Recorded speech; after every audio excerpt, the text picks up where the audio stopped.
And welcome back to the shop. Today here we have a 2014 KX85. No compression. Assuming the piston just took a dump on this, if we could throw a new piston in it, and she will be back up and running good.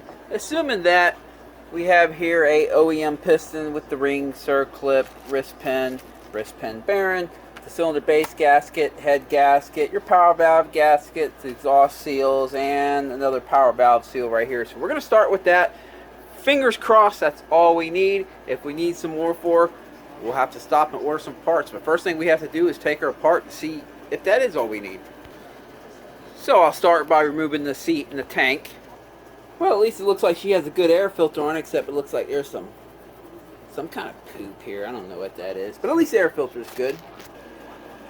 Oh, the seat and the tank is off. Well, this is a pretty interesting ignition coil they got on there. I mean, well, the bike says it has 102 hours on this hour meter. I do not know if this hour meter is put on when it was brand new, but that's what that says. Alright, I guess the next thing I'll do is get this exhaust out of the way. Pop that off there. Get the silencer off first.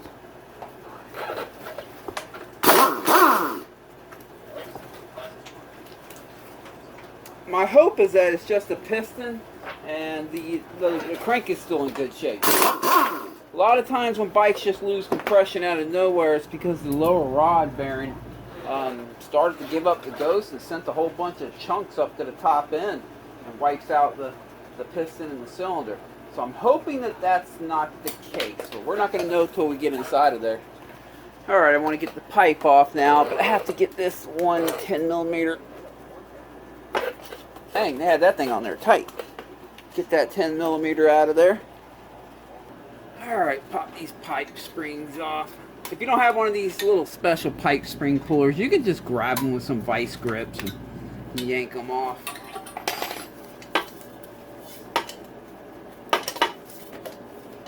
There we go.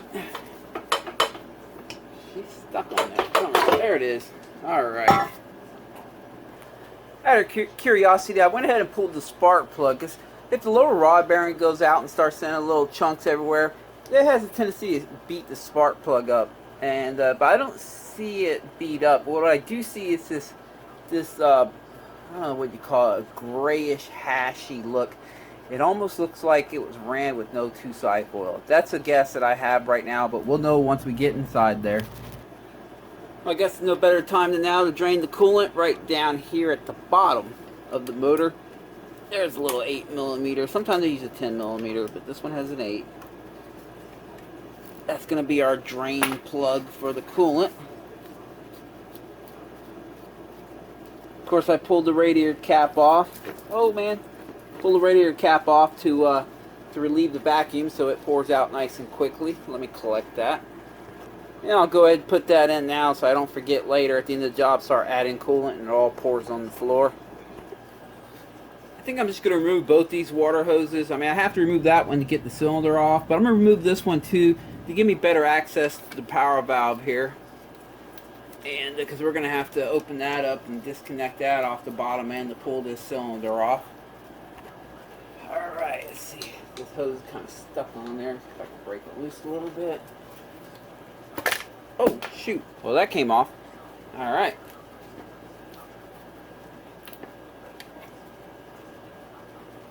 And we got that one off of there. Oh boy, someone has this clutch cable all wrong here. This was supposed to go above like that. But, okay. Alright, let's pop this power valve cover.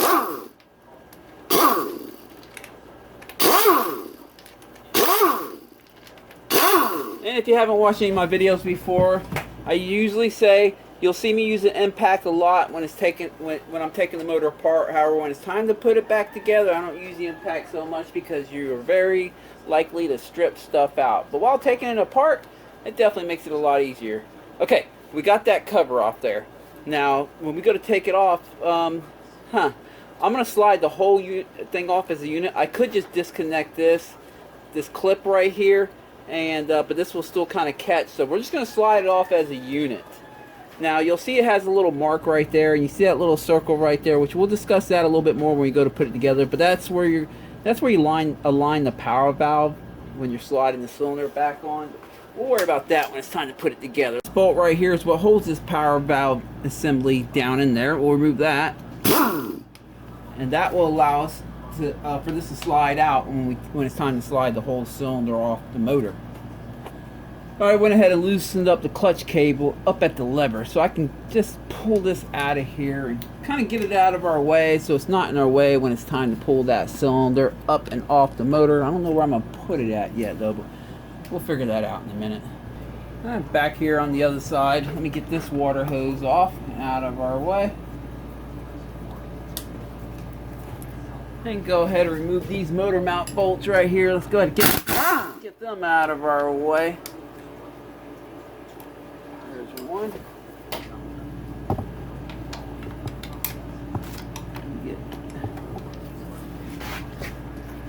We try that with a swivel. Now I might be able to get on it with the impact. Yes, I can.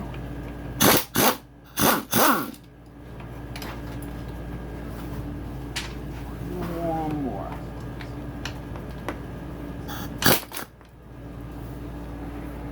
It's strange, but these motor mounts that connect these cylinder heads, when I do a top end job, this is probably the part of the job that I dread the most. I know it's just a motor mount. I don't know what it is. I just don't like taking them things off and putting them back on. They're just a pain in the butt, but you gotta have them. So, all right, let's see. What should we do next? How about we work on getting that carburetor out of there?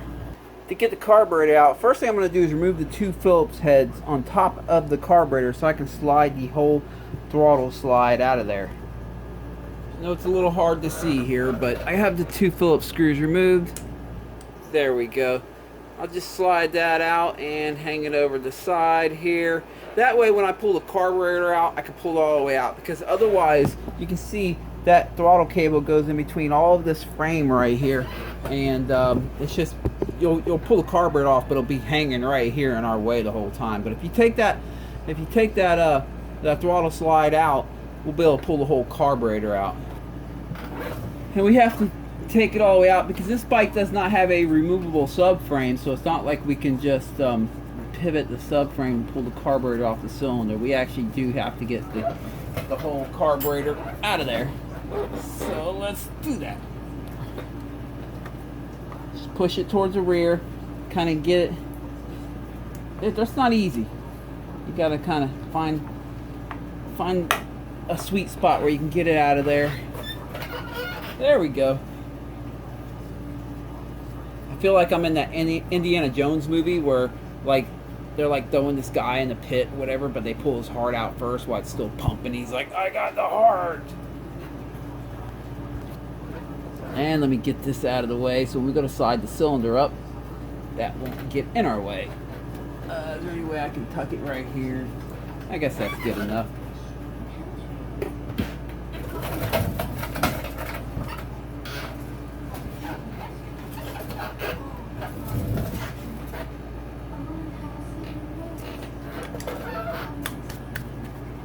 There we go. 1, 2. Alright, let me get these off and we'll go to the other side. Cylinder nut right here can be a tough one to get to. It's behind the power valve actuator rod, or whatever the heck you call this thing, but yeah, we got it.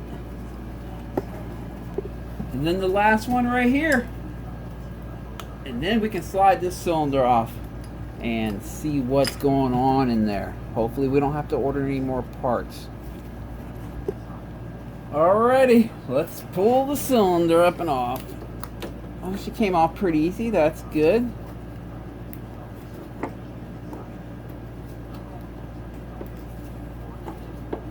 It's totally hitting the frame up there at that. Yeah. That's not cool. Huh. Well, that's weird.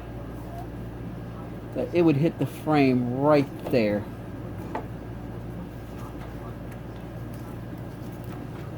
There we go. Alright, guess you just gotta play with it a little bit. Dropping coolant there out of the cylinder still.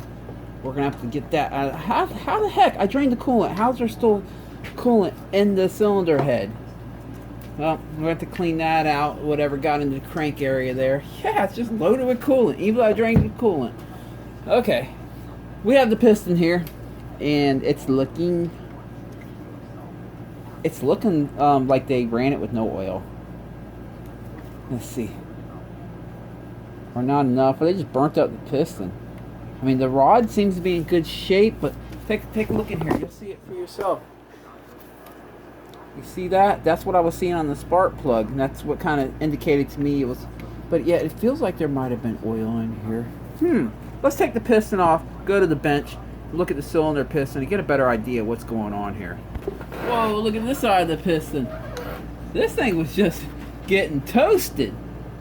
It had coolant, so I'm not going to say it was overheating. I really think it was just running dry on oil, but let's see here. Pop this thing out. Let's see if I can tap that piston pin out this side. If not, I'll try the other side.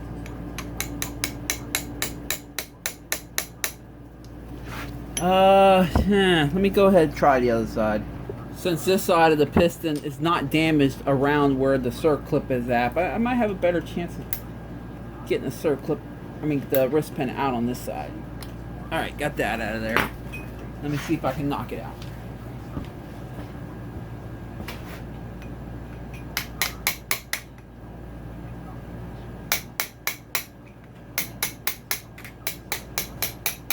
There it goes.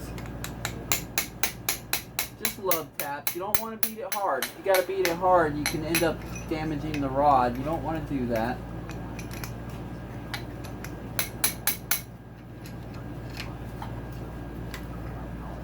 Alright.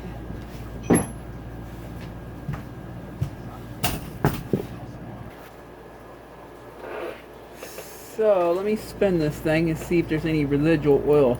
There is no residual oil. That little bit that you see right there, that's actually coolant that fell in while I was pulling the cylinder off. But over here, I'm spinning it, and yeah, someone ran this with no oil in it. That's what happened, or very little oil. They didn't have enough two-cycle oil in it.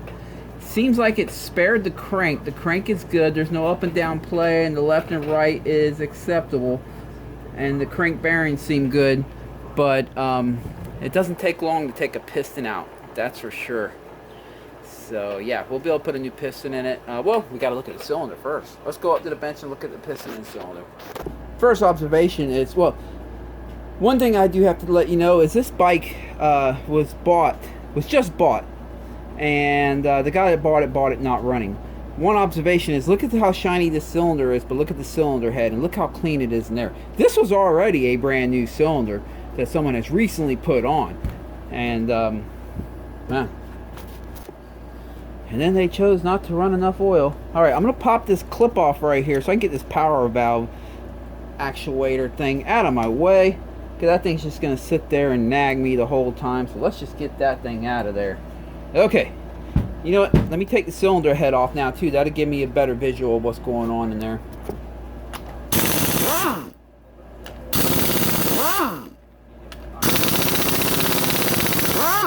Holy cow, that thing was on tight.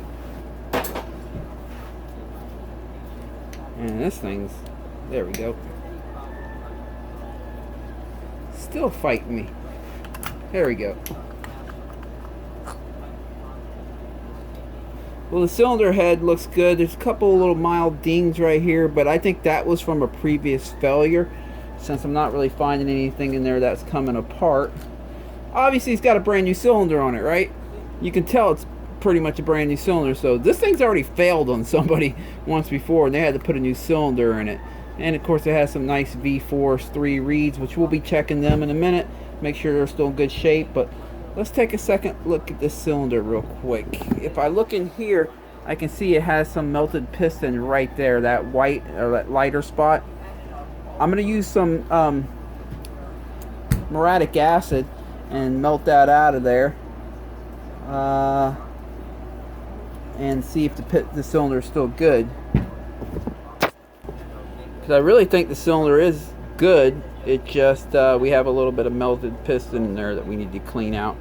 So, yeah, mainly right here, and then I think a little bit right up there. You see it up there? So I'm going to use some muriatic acid and try to get that out of there. The power valve moves nice and clean, open and close, so that's good. If we look at the piston here, this piston hasn't been in there very long. Someone just did a top end job on this bike. They didn't use oil, I guess. Look at it. Two places. The exhaust is mainly scratched up, and a little bit on the intake right there. Here's the thing, guys. If your motor goes out on you, top end related, whatever, you don't use the same gas. You rebuild the bike, and you put a new piston in it, piston cylinder, crank, whatever. Take the gas in the tank, dump it. Use it in the lawnmower. Use it in anything but your dirt bike, and start fresh. What I'm thinking happened here is they had a piston failure, melted to the cylinder, they replaced the cylinder and the piston, used the same gas, and it happened again. Just a guess. Yep, I gotta admit, I did think it was fishy when I pulled the exhaust pipe off and these O-rings were brand new. I didn't expect to see that, but now that I'm guessing that someone just did a top end on this, that explains that. They bought a top end kit with the generic gaskets, and it comes with the O-rings for the exhaust pipe. They just used the same gas in the tank, which probably didn't have enough oil in it, or no oil at all. And the same problem happened again. But we're gonna fix it. Again, if your motor fails on you, so you never know, you might have mixed the gas wrong. We forget sometimes, you know. Take all that gas, use it in your lawnmower, and start fresh with a fresh mixture when you rebuild your motor, so you don't have the problem twice in a row. Oh wait, for you guys in California, you guys aren't allowed to use gasoline lawnmowers anymore, are you? You got to use electric lawnmowers. I think that's what's going on over there. But over here in this shop, I'm not saving the environment, I'm not saving the world, I'm just saving this KX85. Let me pop these reeds out. Two reasons why. I'm going to use some muriatic acid. Try to clean that melted aluminum off the cylinder wall. And I also want to inspect these reed pedals, make sure they're in good shape. They're kind of a little hard to see in there. Of course, they use some gasket sealer on. Wow, boy, they use some gasket sealer on that thing. All right, they're actually in great shape. I mean, visually, you know. No. There's a little fraying right there. Huh. Okay. See that? A little bit of chippage on the end there. And a little bit right there. Luckily for him, I actually have some of these on the shelf, so I'll just pop them in. Booyah! Some nice fresh reed pedals, and this one will be good to go.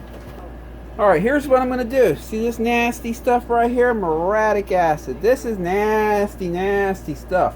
But it's great at melting the, literally like eating the melted piston right off the cylinder wall. It won't hurt the nickel plating at all, but it just oxidizes the aluminum that melted on the cylinder wall till there's nothing left. All you do is you just dip these Q-tips into the muriatic acid and rub it on the aluminum, and that's melted on the cylinder wall. You'll see it turn black and like grayish and like foam up, and that means there's aluminum there. You just keep working at it. If it's not coming off quick enough, you can always use like a very mild like steel wool to kind of help wipe it off as you keep dipping muriatic acid on it.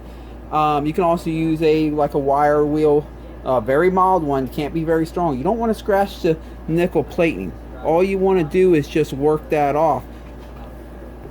I'm not going to show you in here in the shop because this stuff's nasty. You want to use this in a well ventilated area where you're not going to get the fumes.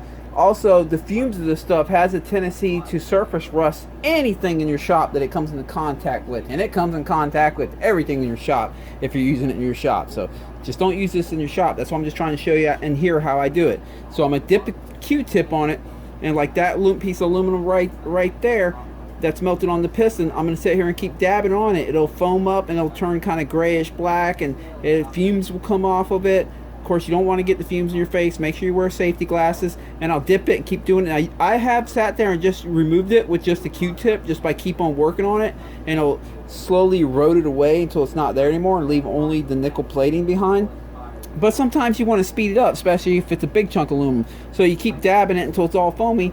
And I'll use this on a drill. It's a wire wheel, but it's a very mild one. See how soft these bristles are? Because you don't want to scratch the nickel plating.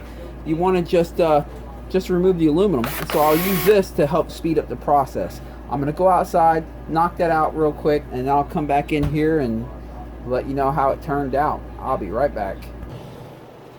Was totally able to save this cylinder. Yeah, you can see some lines here.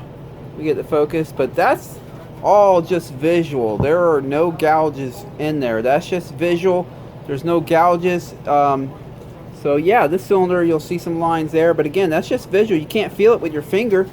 So yeah, cylinder's gonna be good to use. I don't know how many people have replaced cylinders just because they had a melted piston, when you usually, a lot of times, you can remove the melted piston with some muriatic acid.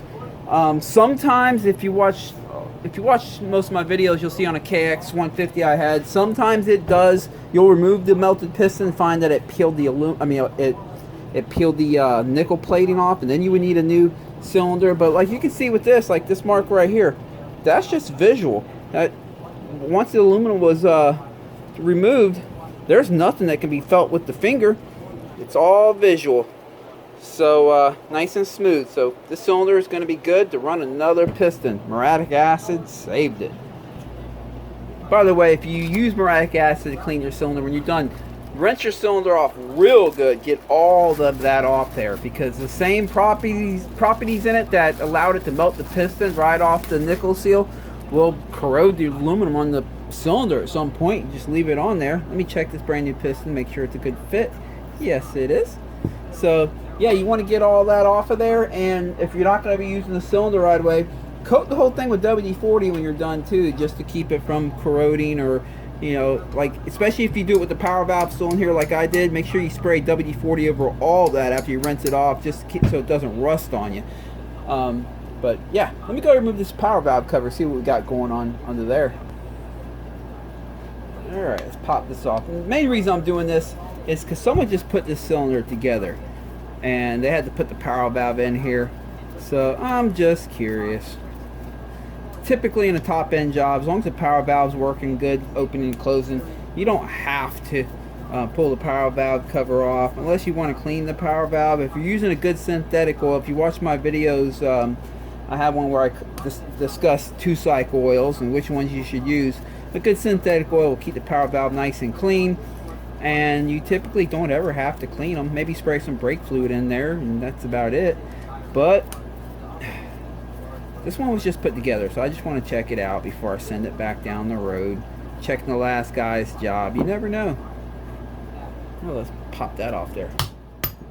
There it is. And there she is. So what I'm going to do, because again, I don't know who put this motor together last, I'm going to clean this out in here first. I'm going to remove each one of these and put a dab of Loctite on them. That way it doesn't come loose down the road. That can wreak havoc. I don't know if the last guy used Loctite, and I'm not going to take that chance. Seeing that he also reused the same gas in the tank, it appears, I'm not going to take that chance. Alright, got the power valve area nice and clean.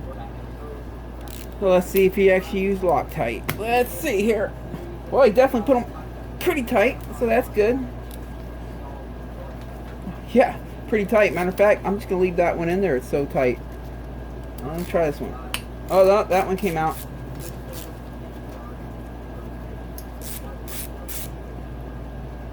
I don't see any clue that there was Loctite, so actually, let me be safe and get this other one out. It's tight, but let me see if I can get it out. Ah, there we go. Yeah, he just put them in real tight, but no Loctite was used. Oops, sorry. Let me get my hands out of the camera there. Yeah, no Loctite was used on these, so let me go ahead and pull them out. Put a dab of Loctite on them. I like to use the red stuff myself because it sticks around. It does the job. Anytime it's motor parts, you really want to use the red stuff, not the blue stuff. It handles heat better and it does a better job at holding. So let me pop these in now. Okay, I just don't, since I know someone that's just recently worked on this bike and put a new cylinder on it, I don't want it coming loose on the owner.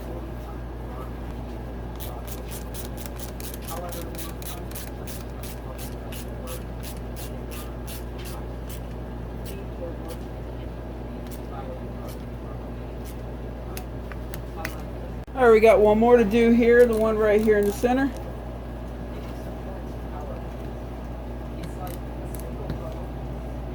There we go. Wasn't getting a good bite on it at first. Let me clean that off. Dab a red Loctite on her. Slide her back in there.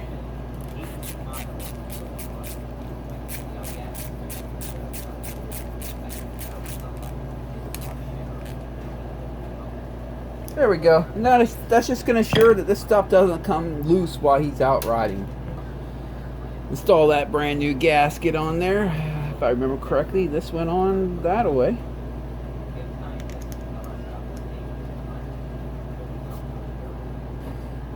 Alright, that cylinder has been saved. So that's good. Now I gotta go clean that crank area. Ooh, it is nasty looking in here. I'm gonna peel that gasket off. What I'm gonna do is I'm gonna just pour some gasoline, you know, 2-cycle gasoline in this area. Fill it up, stir it around a little bit, take it outside, stick a high pressure blower in here from my air compressor, and blow all that gas out and just get all that coolant that fell in there, plus all of this goo, just whatever that is, getting it out of there. If it was just 2-cycle oil, I really wouldn't worry about it, but that's like burnt 2-cycle oil, piston mix, melted, just all in there. We're just going to want to get that out of there.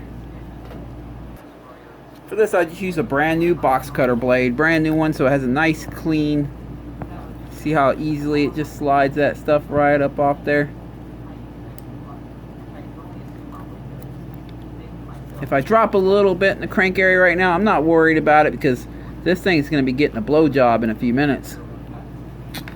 I'm going to take, like I said, I'm going to fill it up with gasoline and stir it around and go out there and blow all that stuff out so she'll have a nice clean crank area on first fire up.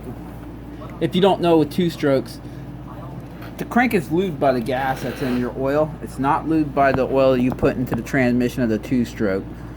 So all your air and fuel goes into the crank area first before it shoots up into the top end. So whatever's down here is going to make its way up to where your piston's at. So you want to make sure this area is cleaned out. So now if you take your top end apart and all you find, you spin the crank and you just see residue oil or migrating oil, 2-cycle oil come up to the top as you're spinning the crank, that's fine. You can throw a new piston on it, start it up, it'll pick up right where it left off. But if something happened like this, you want to get it all cleaned out in there so you don't send that stuff to the new piston. Let me finish moving this gasket. Alright, I have the whole crank area full of gasoline. I have a plug in to the power valve area right here, so none of that gets into the crank area while I'm doing this. I'm going to spin the motor a few times like this, kind of just let that stuff work its way around. Now I'm going to take it out. Let me just wipe this up a little bit. Look at that. It's just nasty. I think I'm going to do this twice. I'm going to take it out there, and I'm going to blow this out, fill it back up with gas again, and blow it out again, because it's pretty dirty. To blow it out so I don't get all that stuff all over me, I have this really long one right here. And that's what she said, at least. And all I'll do is I'll just stick it way down up in here as far as I can and just blow all that gas out of there. And that'll hopefully blow all the trash out with it. Fill it back up with gas one more time, blow it out one more time, and then I'll be right back. She's looking much better now and much cleaner, so yeah. And she spins nice and good and smooth and everything's good, so okay, I guess it's time to put the reed valves back in.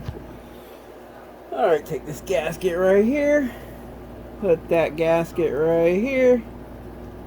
If you don't have gaskets for these, you can just apply a thin layer of either Yama Bond or gasket sealer. Very thin, you don't want that stuff getting up in your intake track. But I was able to find some gaskets for it. A lot of times the stock ones don't need gaskets. But when you have the V-Force, it's good to have gaskets for them. Pop these in here. Let's see.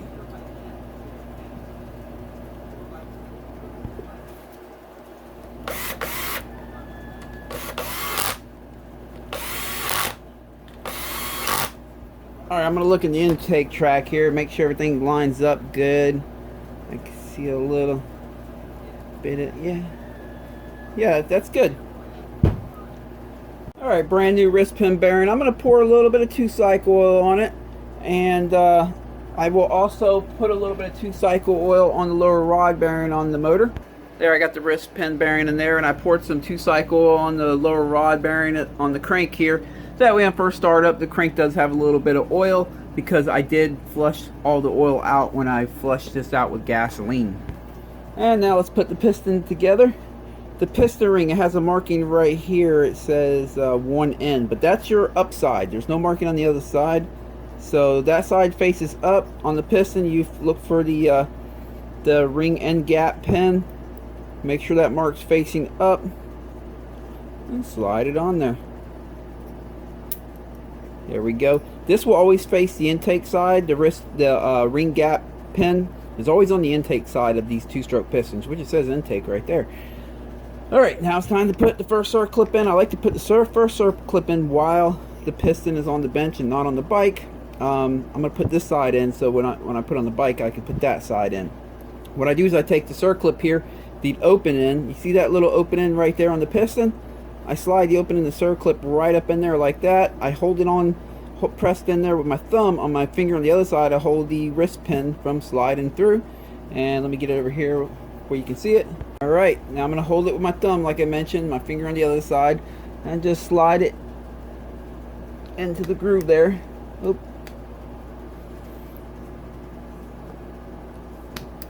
Dang it keeps popping out.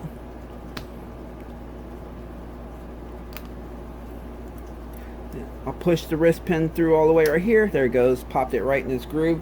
And I'll go put it on the bike and do the same thing. Before I do that though, I like to take the circ clip and slide it to the middle of that little opening right there, so that the circ clip is in its seat all the way around. Alright, let's go put her on the bike. Alright, time to put the piston on the bike. I put a rag around the crank just in case the circ clip goes flying off. It doesn't go under the crank. I'm going to slide that halfway through. Make sure the intake side, this is on the intake side.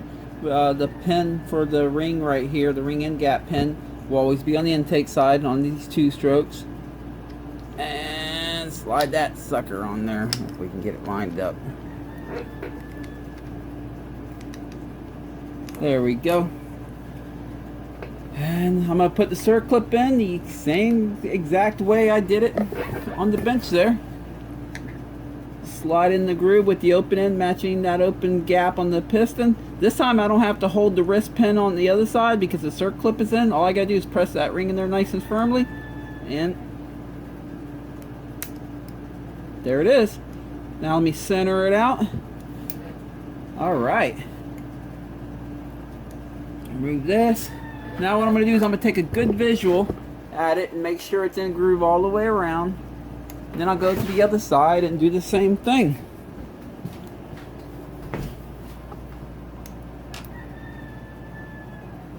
Yep, it's looking good. Alright. Alright, place the cylinder base gasket down. Piston is ready to slide on. Remember, we have this power valve thing here. But first I want to get the piston in there. Or should I say, get the piston in the cylinder. So let me move some of the stuff out of my way here. Alright. You want to make sure the piston ring end gap is aligned with that pin that I showed you on the intake side. I'm going to slide this down first. Alright, let's try this out. Let's see what we can do. It's going to be a tight fit, but we're going to do it.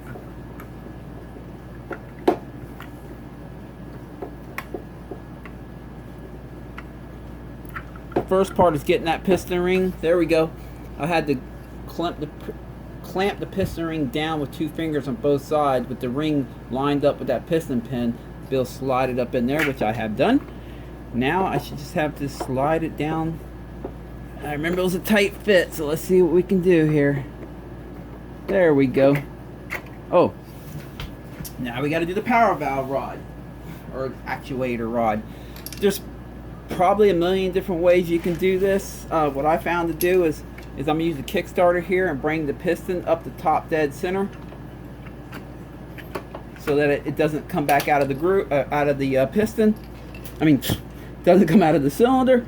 Then I'm going to slide it back up and take this power valve, drop it in here, or power valve actuator. Let me line up the rubber boot to the cylinder.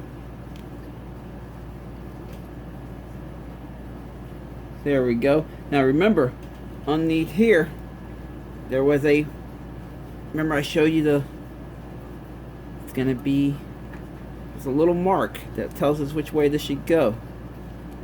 So we have to spin it. See that little hole right there?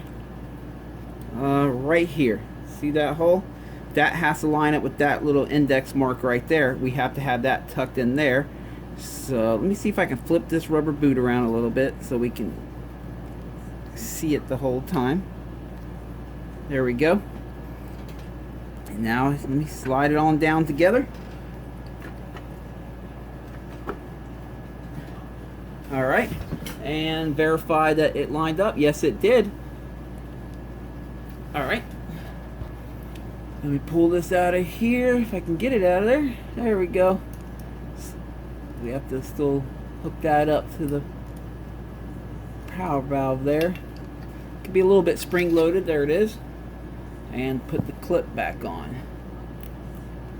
And grab some needle nose to do that. Hopefully this thing don't go flinging off. There we go. Sweet. I'm gonna go ahead and lock that in now. And then we'll bolt the cylinder down. Alright, and pop these suckers on there.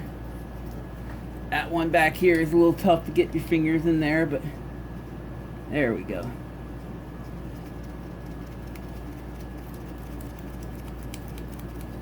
I'm gonna put these on, I'm gonna torque these down lightly because I still have to do the other side. So I don't want to crank them down hard yet, just torque them down lightly. And then we'll go to the other side and do that.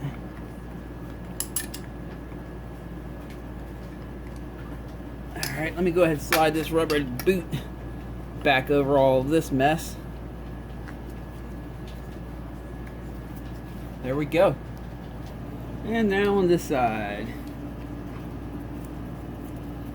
These are, you know, I don't know if I mentioned this, but these, it's going to be the same steps for the KX100. This top end job, they're the same motors. The only thing really different is the KX100 has a bigger bore, has a bigger piston. Alright, now I'm going to torque this side down fully, then I'll go torque the other side down. I'm just going to use a standard wrench. I know there's torque specs and you can do all that, but it's not really necessary. Just use a regular wrench, and you don't want to, you know, strip anything out, but you definitely want it pretty tight. Don't break your hand trying to do it, but get it on there pretty tight. I've seen them come loose before. Alright, let me tighten up this side now. As long as you get them pretty damn tight with the regular wrench, you'll be fine. There we go. Alright. Guess I can go ahead and put that power valve cover on, but before I do that, let's see. Alright.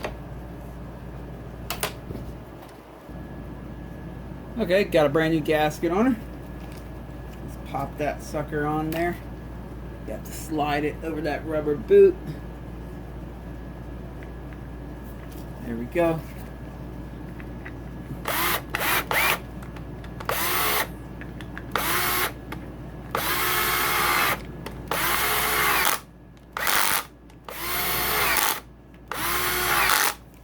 And let me check the torque by hand now.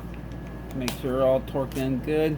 This is a plastic cover, so you don't need to put it real tight and distort it. Just snug them down pretty good.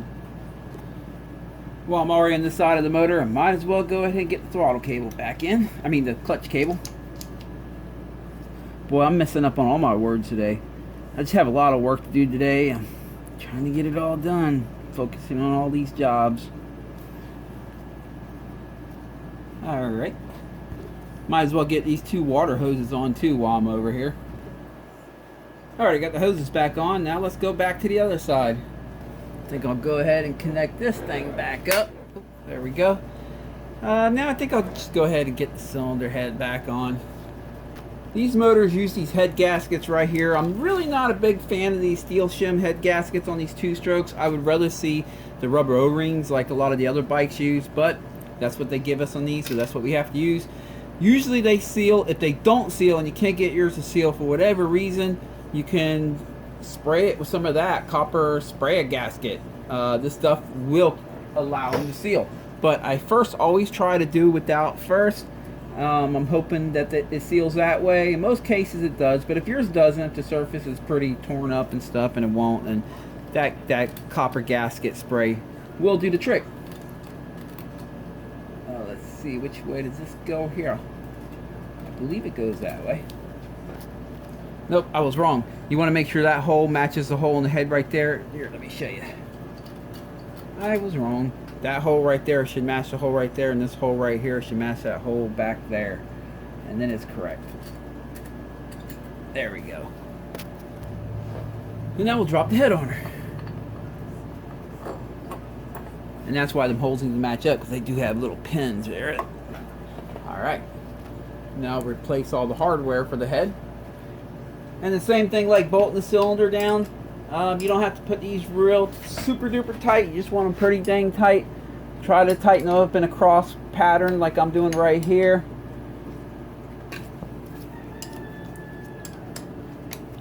One time I did crack a head by putting it way too tight, so you got to be careful with that. Again, there are torque specs for it. You can follow them if you like. I've been doing this for a lot of years. Yeah, so I've been doing this for a long time, so my hands are pretty calibrated. All right, now I'm going to crank them down. There we go. You just basically bottom them out pretty good and snug them up against that. If you force it past that, well, then you're asking for trouble. If you're worried about it, look up the torque specs in the manual. Break out your torque wrench. But me, I'm good like this. Pop a new spark plug in her. These KX85 plugs are not cheap. Alright, put that hose on. Now I'm going to go ahead and put this motor mount in right here. Alright, got all that on there. Now let's get the carburetor back on. Alright, the same way I got her out, it's the same way I'll get her in. Let me go ahead and fish these hoses. Do that first. These things are always fun to get in and out when you can't pull the subframe off.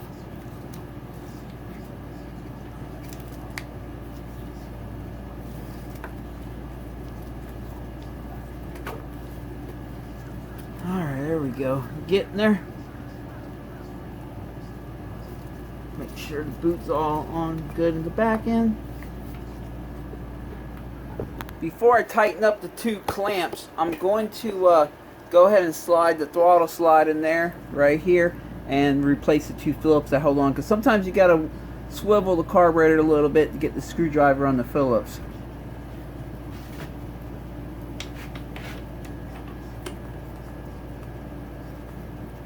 Slide it in the hole.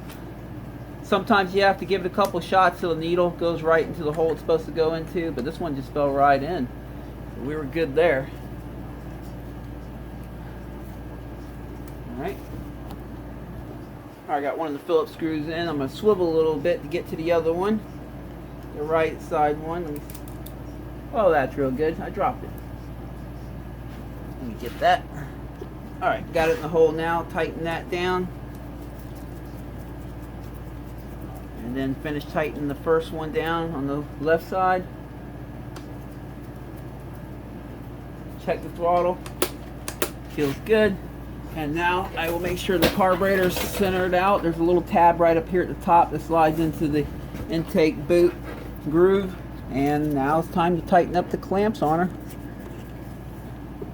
Oops, I had to make a quick correction. I had this wire harness right here going underneath the carburetor. I went ahead and pulled it back out and got it right there. Alright, let's move forward. I'm going to go ahead and put the exhaust system on, and we're not too far from firing her up. Okay, she's ready to test fire. Let me go ahead and dump the gas out of this tank. Don't want to be using that. And put some fresh gas with some premix mixed in it, and we're going to fire her up for the first time. Alright, let me add some coolant in her, and we're going to do the first fire up. Alright, she's full of coolant. Choke is on, gas is on. Let's start her.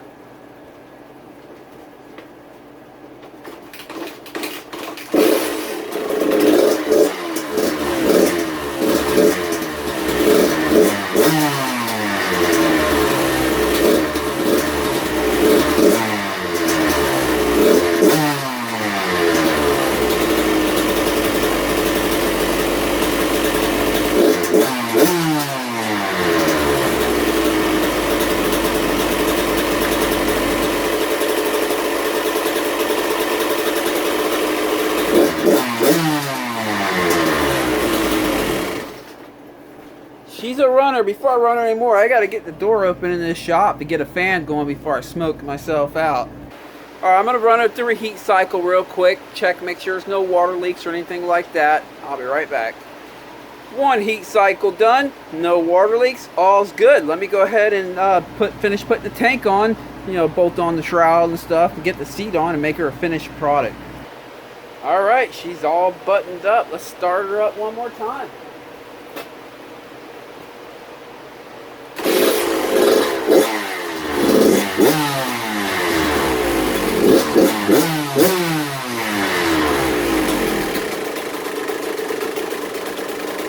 Running good, got some smoke coming out the tailpipe.